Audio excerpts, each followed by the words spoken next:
At 35, I finally bought my dream condo in Denver. And then my sister screamed, "Then get out!" at me in my own living room after I'd spent weeks babysitting her kids and paying for everything. I didn't scream back. I did something else instead. A couple of months later, my parents showed up at my door with a rhubarb pie and an apology, right after they'd kicked my sister out themselves. The call came on a Tuesday evening, right when my day had finally stopped buzzing. "Julia, we need a place to stay, just for about a month." That was my sister, Vanessa. Inside, everything in me went, "No, absolutely not."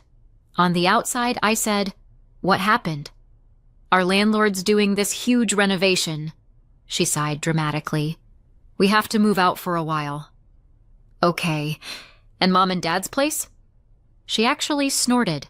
"Julia, they have a tiny one-bedroom in that old brick walk-up. There are 4 of us. Where are we supposed to sleep? On the stove? And Anthony's commute from there would be like 2 hours each way. From your place, it's 20 minutes. You've got 3 bedrooms, space, a balcony. It's perfect." She softened her voice. "I promise, we'll only be there a month. Max." I was sitting at my kitchen island, looking at my perfectly quiet, perfectly organized brand new condo. 3 bedrooms, giant windows, a little terrace overlooking some trees, and very expensive landscaping. It was my home and my office. I run a small interior design studio, and I'd spent months turning this place into my minimalist sanctuary. I lived alone. I liked living alone. Every mug had its hook. Every pillow had its place. The idea of 4 extra people moving in made my eye twitch. But she was my sister, and 1 month sounded survivable when she said it fast. I exhaled. "Fine, but bring only the essentials. The rest can go in storage or on Mom and Dad's balcony." "Of course. Thank you. Seriously, Julia. You're saving us." 2 days later, a rented U-Haul truck pulled up in front of my building like we were staging a small corporate relocation.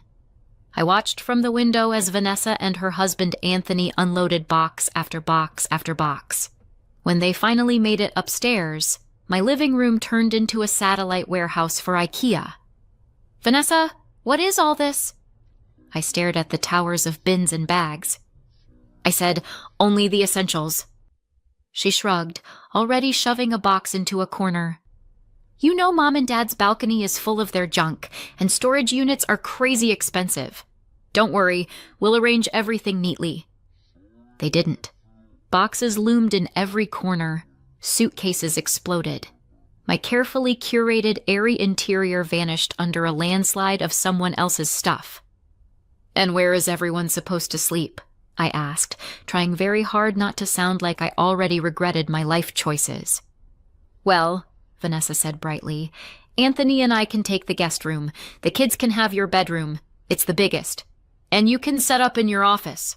There's that pull-out sofa, right?" So that's how I ended up unfolding a creaky sleeper sofa in my workroom, giving my own bedroom to an 8-year-old and a 6-year-old, while my sister and her husband took over the guest room. My perfect floor plan collapsed like a card house. The first few days were educational. The kids came home from school like someone had shot them out of a cannon. They didn't walk. They ricocheted. They screamed, argued, body slammed each other down the hallway. I kept telling myself, "It's just a month. You can survive a month."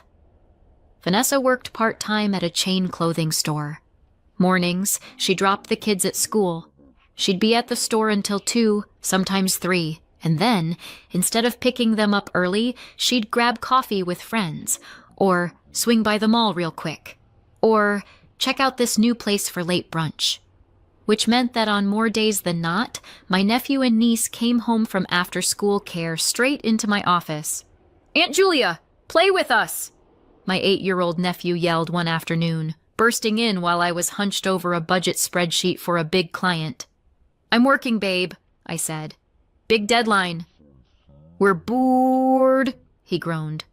"Mom said you'd watch us." His little sister poked her head in behind him, clutching a stuffed animal by the ear.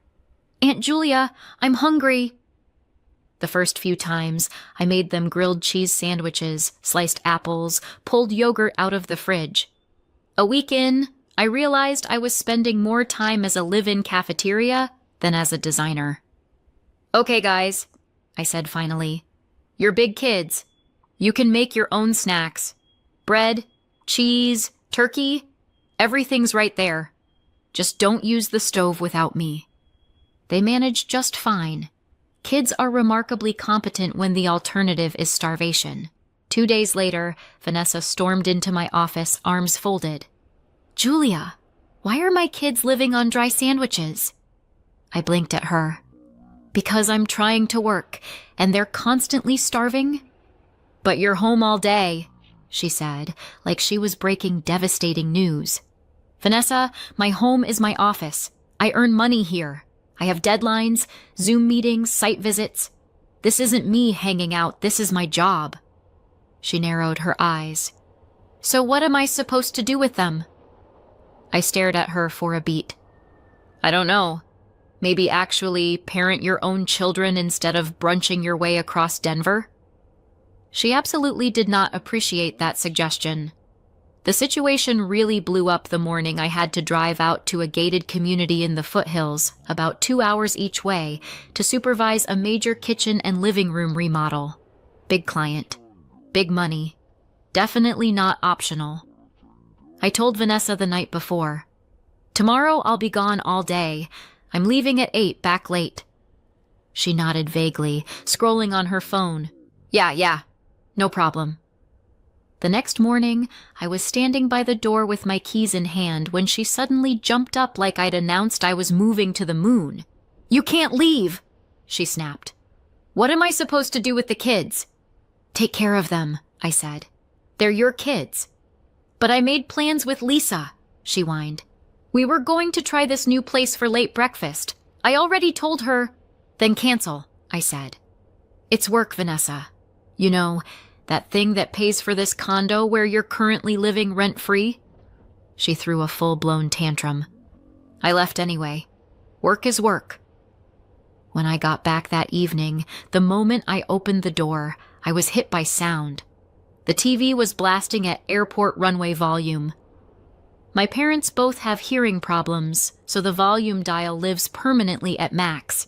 The kids were sprinting around and shrieking. My parents were yelling to each other over the noise, and Vanessa was on the phone, laughing like she'd just heard the funniest joke of her life. Hi, Mom. Hi, Dad, I said, stepping around a pile of Legos. What are you doing here? Vanessa called, Mom said, eyes glued to some game show. She said you abandoned the kids. Somebody has to watch them. Abandoned, I repeated. I went to work. Well, we're here now, she said. And don't worry about dinner. I cooked for everyone. I'll admit, that part was nice. A real, home-cooked meal for the first time in a week. But from that day on, it was like a gate opened. Instead of one extra family, I had the whole clan in my condo on a daily basis. Every afternoon turned into chaos hour, kids screaming, TV roaring, Vanessa gossiping on the phone, Mom and Dad shouting to be heard over all of it. Working became physically impossible. The following Saturday, I had another site visit. This time, a full gut remodel of a suburban house about an hour's drive away. I couldn't skip it. The contractor needed decisions on finishes. By the time I got home that evening, I heard the noise from the parking lot. Music, laughter, too many overlapping voices. I walked through my condo to the terrace windows and froze. My parents had thrown a full-on backyard barbecue on my terrace and the shared grill area. At least 15 people were out there. Distant relatives, neighbors, people I didn't recognize at all. They'd dragged out all my patio furniture, occupied the grill, and, judging by the empty fridge I found later, gone through the week's groceries I'd bought the day before.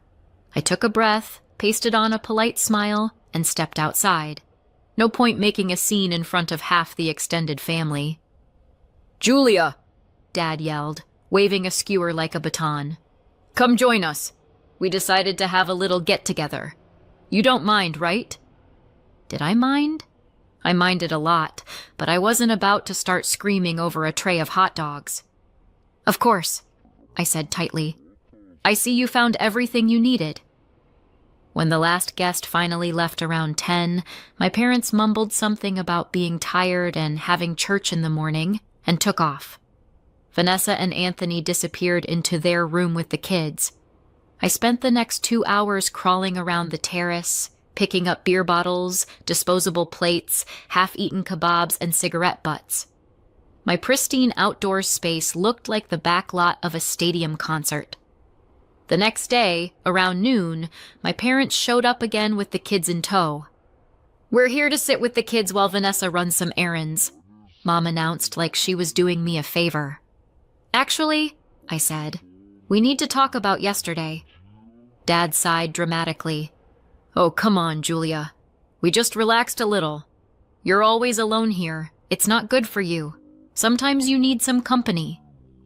"I don't want any more parties here," I said. "No barbecues, no little get-togethers without asking me."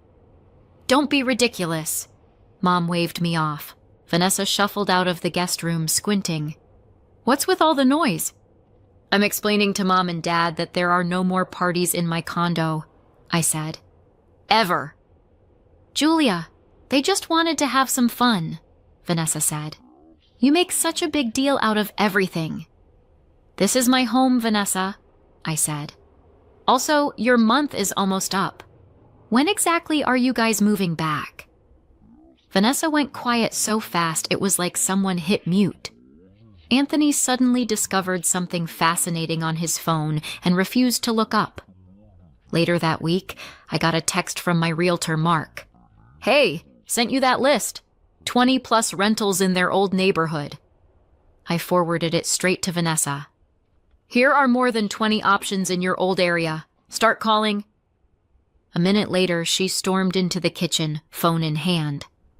"Julia, have you lost your mind? We're family." "Families don't lie about how long they're staying," I said calmly. "Families don't throw parties in your home without asking. Families don't turn you into a free nanny while they drink overpriced lattes." My parents, who had dropped by just to say hi, looked suddenly very interested in the floor. Dad cleared his throat. "Maybe we should head home. You guys can work this out." After they left, Vanessa and Anthony locked themselves in the guest room. I could hear them arguing quietly through the wall. A week later, the utility bills arrived. Normally, my electric bill was around $80. This month, over $200. Water, usually $30, was now more than $100. Gas had pretty much tripled. And when I added up my grocery receipts, my usual $400 a month had exploded into over $1,600. That wasn't even counting whatever my parents had blown on their barbecue. That night at dinner, I laid it out. "I've gone through the bills," I said. "If you're not going to move out next month, we need new rules. You'll pay $700 a month plus half of all utilities and groceries." Vanessa choked on her pasta. "700? She sputtered. "Are you insane?" "That's what it costs to house and feed 4 extra people," I said. "We are not paying you rent," Anthony snapped. "You're our sister, not a landlord." "Great," I said. "Then you have exactly 2 weeks to find another place. After that, I'm changing the locks." They stormed off to their room and slammed the door like teenagers. The next day, my parents showed up and came at me the second I opened the door. "You can't throw your own sister out on the street," Mom practically sobbed. "She's not on the street," I said. "She has options. She just doesn't want to use them." "You're cruel," Mom said. "I'm reasonable," I replied. "This is my home. I decide who lives here." "We didn't raise you like this," Dad said stiffly. "You raised me to stand up for myself," I said. "That's exactly what I'm doing." They left, offended, clearly assuming I'd calm down and apologize. I didn't. For the next few days, Vanessa and Anthony didn't speak to me at all. The kids were quiet. My parents stopped dropping by to help. Honestly, it was the most peaceful week I'd had since they moved in. The following week, I had to go out of town for 3 days to oversee a big commercial project, a full redesign of a chain's flagship office space a few hours outside Denver. It was the kind of job that could fund a good chunk of my year if I did it right. I left early Tuesday morning. By Thursday night, I was dragging myself back up to my building, already fantasizing about my couch and silence. From the parking lot, I could hear the noise. Music, shouting, laughter. I ran upstairs. When I opened my front door, 20 strangers turned to look at me. Someone had dragged my speakers into the living room. There were beer bottles on every flat surface. My coffee table was serving as a buffet for chips and dips. My sofa had become a trampoline. "What the hell is going on here?" I shouted. "Everybody out, now!" Vanessa staggered toward me, clearly drunk, with a sloppy smile. "Oh, relax," she slurred.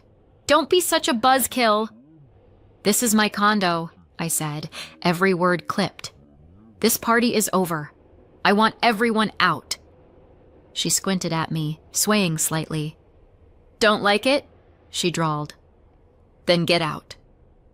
For a second, I thought I'd misheard, but the room went quiet. Everyone stared. Some random guy I'd never seen in my life threw an arm around her shoulders and yelled, "Yeah, it's our place now. Beat it." The crowd laughed and hooted like this was the funniest thing in the world, telling the actual owner to leave her own home. I could have called the police right then. Trust me, I thought about it. But I didn't feel like dealing with a room full of drunk strangers and a long night of explaining my lease to an overworked cop. So I did exactly what Vanessa had told me to do. I grabbed my bag and left. There's a budget hotel just off the highway, one of those places with a waffle maker in the lobby and carpets older than the receptionist. I checked in for the night, lay there staring at the ceiling, and went over every choice that had led me to this point. In the morning, I went back. The condo was quiet. The door wasn't even locked properly. Inside looked like a hangover. Beer bottles everywhere, food ground into the rug, sticky rings on the coffee table. My once gorgeous, custom-made coffee table had a cigarette burn right in the middle, like someone had decided it was an ashtray. I didn't cry. I opened the windows, put my hair up, and started working. All morning, I methodically packed Vanessa's family's belongings into boxes and suitcases. Everything they'd brought with them when they moved in, plus all the extra junk that had multiplied over the past 6 weeks. Clothes folded, kids' toys sorted, shoes paired. I organized their chaos the same way I organize my clients' homes. Only this time, I wasn't getting paid. By noon, there were neat columns of boxes and luggage lined up by the door. That's when I heard a key in the lock. Vanessa came in with the kids behind her. They froze when they saw the luggage. "Julia, what are you doing?" she gasped. "You can't kick us out. We have nowhere to go." "You should have thought about that before you threw a drunken party in my home and told me to get out," I said. "You have 2 weeks, just like I told you. Your stuff is packed. Start looking." The kids looked from her to me, confused and scared. That part hurt. None of this was their fault. "Please, Julia," Vanessa sobbed. "I'm sorry, okay? It won't happen again." "You're right," I said. "It won't. Because you won't be living here." She kept crying, but I was done. The switch had flipped. An hour later, my phone rang. I didn't even get a chance to say hello before Mom's voice blasted through the speaker. "How dare you throw your own sister out?" she screamed. I hung up. They called 5 more times. I didn't pick up. For the rest of the week, nobody spoke to me in that apartment. Vanessa and Anthony acted like I was a ghost. The kids stayed quiet. My parents stopped showing up to help with anything. It was, again, blissfully calm. The next Wednesday, I had to drive 3 hours to check on a very high-end remodel for one of my best clients. Italian tile, custom cabinetry, the works. I wasn't going to risk that job for anything. I got home around 10 that night. My condo was empty. Every box, every suitcase, every toy, every piece of Anthony's clothing, gone. They'd moved out while I was gone. No note, no text, no, "Thanks for letting us wreck your life for a month and a half." Definitely no envelope of cash to cover the giant utility and grocery bills they'd helped create. I walked from room to room, almost in shock. The living room was a living room again. My bedroom was my bedroom. My office was just an office. Not a makeshift bedroom with a lumpy pull-out sofa. No screaming, no TV roaring, no Legos under my feet. Just silence. I didn't feel abandoned. I felt something else. Relief.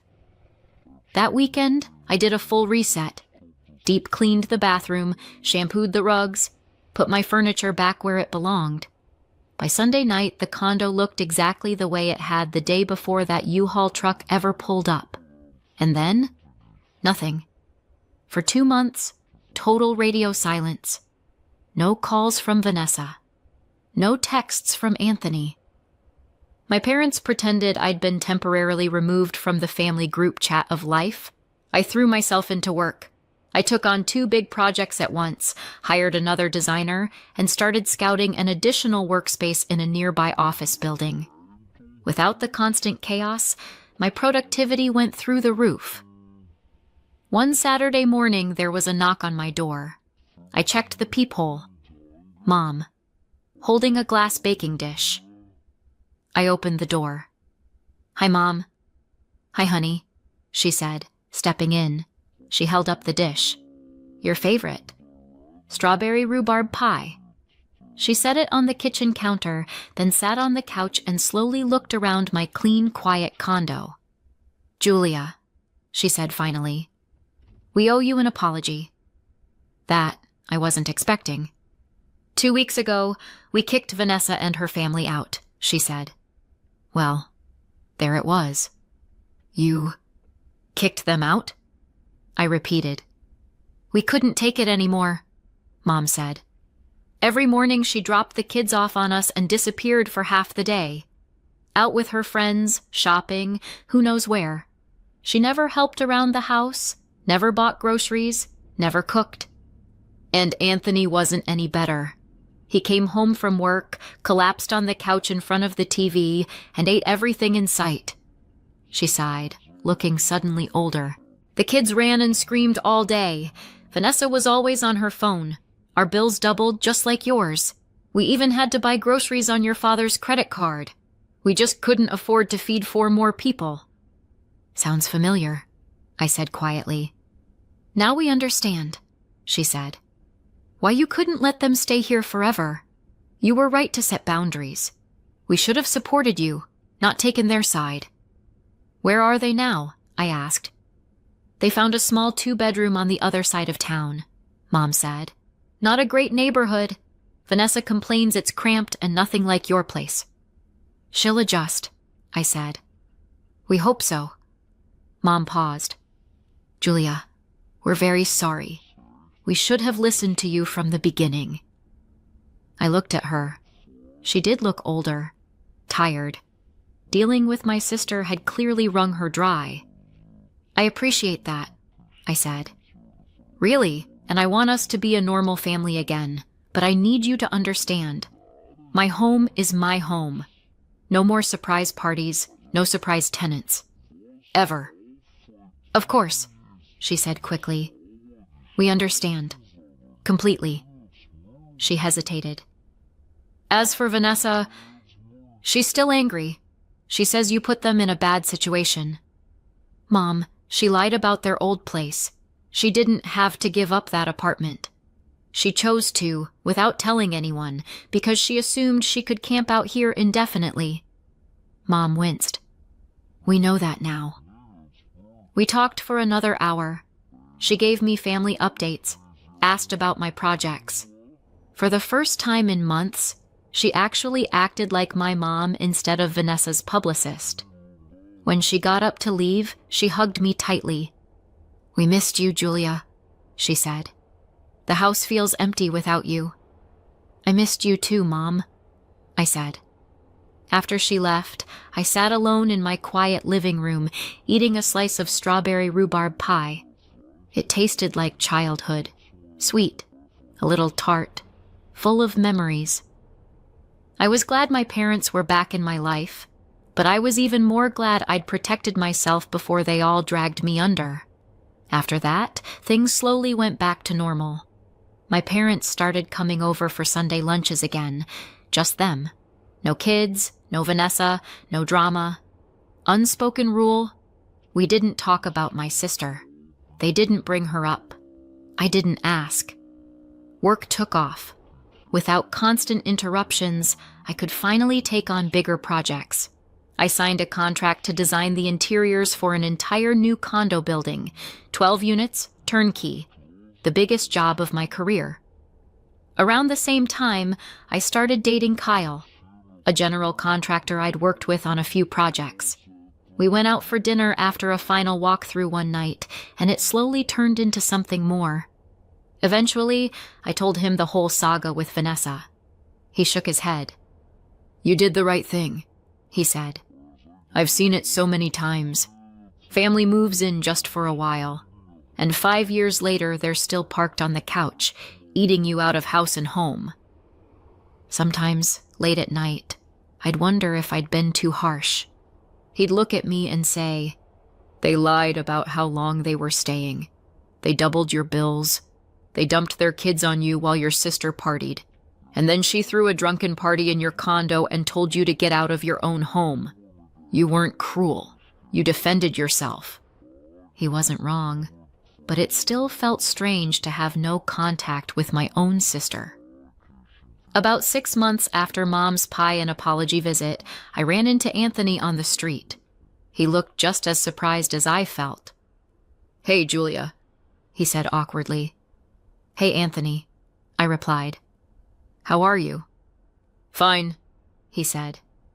"The new apartment's smaller than we'd like, but we're managing." "That's good," I said. He shifted from foot to foot. "Listen, I wanted to say something. I know things got out of hand when we were living with you." "It's fine, Anthony," I started. "No, it's not," he said. "It wasn't okay. I should have been paying more attention. We took advantage of your hospitality. I'm sorry." It was the first real apology I'd ever heard from anyone in that branch of the family. "I appreciate that," I said. "I really do." "The kids ask about you sometimes," he added. "They miss Aunt Julia." That hit harder than I expected. "I miss them too," I admitted. "Maybe someday things will get better." "Maybe," he said. But I knew nothing would really change unless Vanessa herself owned what she'd done. And according to my parents, she was still blaming me for everything. Time passed. Business stayed good. Kyle and I got engaged. Our wedding was at a lakefront venue outside the city. About 50 guests, perfect weather, great food. My parents were there, genuinely happy for me. We didn't invite Vanessa. Mom said she wouldn't have come anyway. She was still offended and insisted I had ruined her life by refusing to let her live in my condo forever for free. About a year after that, I bought a small vacation condo in Miami, partly for weekend getaways, partly to rent out short-term. Life, compared to the chaos of those months, felt almost suspiciously calm. Then Mom called one afternoon. "Julia," she said, "Vanessa and Anthony are getting divorced." I sat down. "What happened?" "I don't know all the details," Mom said. "But apparently it's about money. Anthony got tired of her spending and never taking responsibility for anything." "Where are the kids going to live?" I asked. "With Anthony," she said. "Vanessa moved in with some friends on the other side of town. She's still working part-time at that clothing store." I felt bad for the kids, but I can't say I was shocked. Vanessa was never good with money or accountability. Fast forward 2 years from the day that U-Haul first pulled up.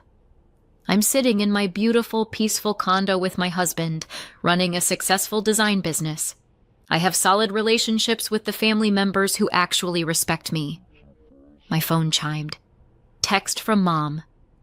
Vanessa just got kicked out of her friend's place. She's asking if she can stay with you again. What should I tell her? I stared at the screen for a second, then typed back. Tell her no. We're too old for that kind of chaos. A minute later.